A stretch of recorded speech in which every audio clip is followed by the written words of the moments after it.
भोपाल से प्रस्तुत हैं प्रादेशिक समाचार। नमस्कार, समाचारों के साथ मैं जितेंद्र रघुवंशी। पहले मुख्य समाचार। राष्ट्रपति द्रौपदी मुर्मू आयुष संस्थान में 3 दिवसीय श्रोषुतम सेमिनार का उद्घाटन करेंगी।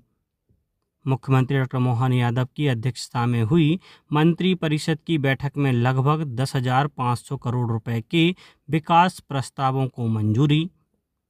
प्रदेश को नशामुक्त बनाने के लिए नशे से दूरी है जरूरी 2.0 अभियान का शुभारंभ। और भोजशाला विवाद पर सर्वोच्च न्यायालय ने दैनिक सुनवाई शुरू करने का निर्णय लिया। अब समाचार विस्तार से। राष्ट्रपति द्रौपदी मुर्मू आज आयुष संस्थान में आयोजित 3 दिवसीय श्रोषुतम सेमिनार का उद्घाटन करेंगी।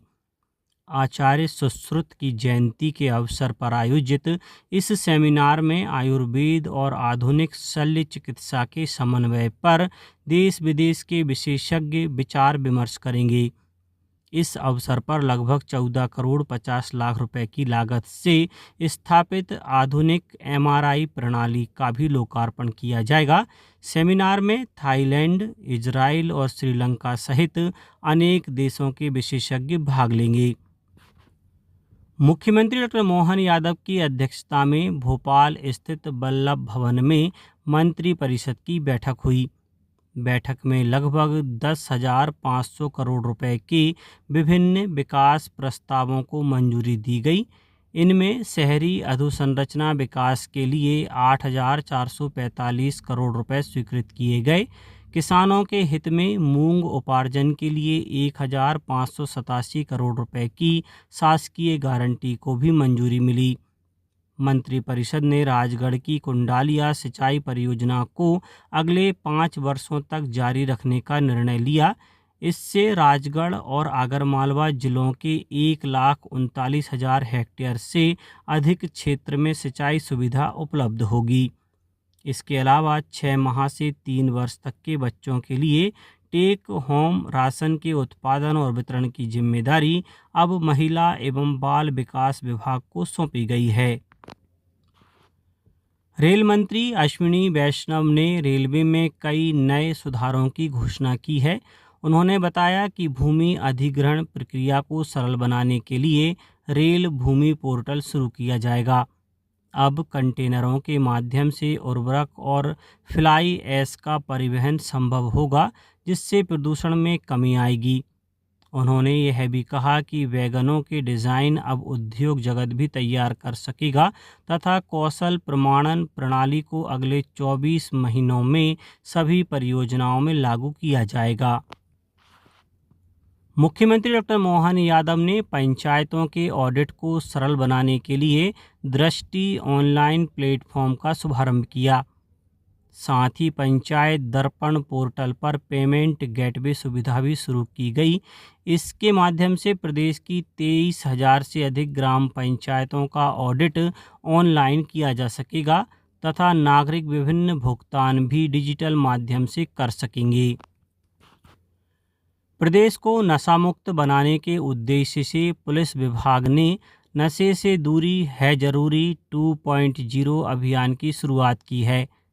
भोपाल के रविंद्र भवन में मुख्यमंत्री डॉक्टर मोहन यादव ने इसका शुभारंभ किया। यह अभियान 30 जुलाई तक पूरे प्रदेश में संचालित होगा। अभियान के तहत जागरूकता रैलियां, नुक्कड़ नाटक, संगोष्ठियां और विभिन्न जन जागरूकता कार्यक्रम आयोजित किए जाएंगे। मुख्यमंत्री डॉक्टर मोहन यादव को समान नागरिक संहिता UCC समिति ने अपना प्रतिवेदन सौंपा। मुख्यमंत्री ने समिति के सदस्यों का आभार व्यक्त किया।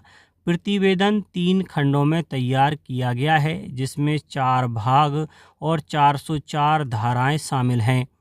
समिति को 9,50,000 से अधिक जन सुझाव प्राप्त हुए। समिति ने अनुसूचित जनजातियों को समान नागरिक संहिता के दायरे से बाहर रखने की अनुशंसा की है। प्रतिवेदन अब विधि विभाग को भेज दिया गया है और प्रस्तावित विधेयक को विधानसभा के मानसून सत्र में प्रस्तुत किए जाने की संभावना है। सर्वोच्च न्यायालय ने भोजशाला विवाद पर प्रतिदिन सुनवाई करने का निर्णय लिया है। न्यायालय ने फिलहाल पुरानी व्यवस्था बहाल करने की मांग स्वीकार नहीं की है। साथ ही प्रदेश सरकार को निर्देश दिया है कि शुक्रवार को दोपहर 1 बजे से 3 बजे तक नमाज के लिए परिसर के निकट वैकल्पिक खुली जगह उपलब्ध कराई जाए। न्यायालय ने स्पष्ट किया कि यह व्यवस्था अंतरिम होगी और अंतिम निर्णय पर निर्भर करेगी। भोपाल में केंद्रीय मंत्री गजेंद्र सिंह शेखावत और मुख्यमंत्री डॉक्टर मोहन यादव ने नई अंतरिक्ष अन्वेषण दीर्घा का लोकार्पण किया। नेहरू साइंस सेंटर मुंबई के मार्गदर्शन में विकसित इस दीर्घा में भारत के अंतरिक्ष कार्यक्रम की उपलब्धियों को प्रदर्शित किया गया है। इसमें आर्यभट्ट से लेकर चंद्रयान और गगनयान मिशन तक की जानकारी उपलब्ध होगी। प्रदेश विधानसभा का मानसून सत्र 20 जुलाई से प्रारंभ होगा। विधानसभा अध्यक्ष नरेंद्र सिंह तोमर ने बताया कि सत्र में अनुपूरक बजट और कई महत्वपूर्ण विधेयकों पर चर्चा होगी। सरकार लगभग 11 विधेयक प्रस्तुत करने की तैयारी में है, जिनमें समान नागरिक संहिता से संबंधित विधेयक भी शामिल हैं। आवास एवं शहरी कार्य मंत्रालय ने कैच द रेन अभियान के अंतर्गत जल संरक्षण के प्रयास तेज किए हैं।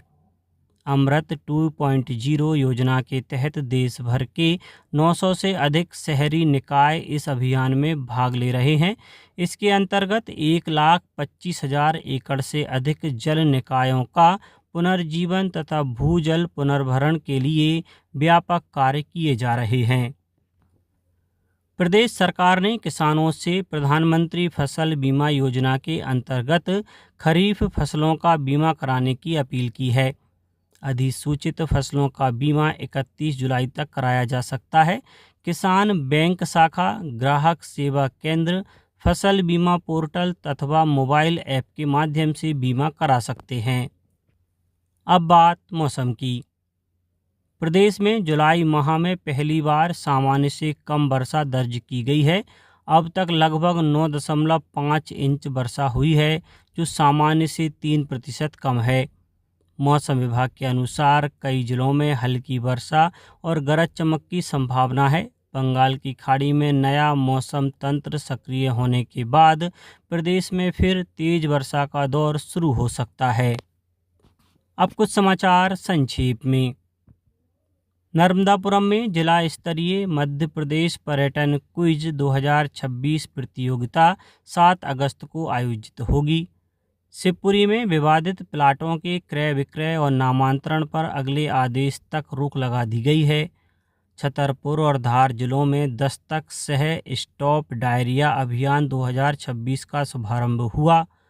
मंडला में स्कूली वाहनों की सुरक्षा के लिए पुलिस और परिवहन विभाग का विशेष जांच अभियान जारी है।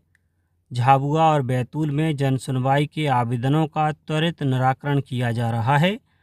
और भोपाल में 28 जुलाई से 8 अगस्त तक अग्निवीर भर्ती रैली आयोजित की जाएगी। अंत में मुख्य समाचार एक बार फिर। राष्ट्रपति द्रौपदी मुर्मू आयुष संस्थान में 3 दिवसीय श्रोषुतम सेमिनार का उद्घाटन करेंगी। मुख्यमंत्री डॉक्टर मोहन यादव की अध्यक्षता में हुई मंत्रिपरिषद की बैठक में लगभग 10,500 करोड़ रुपए के विकास प्रस्तावों को मंजूरी।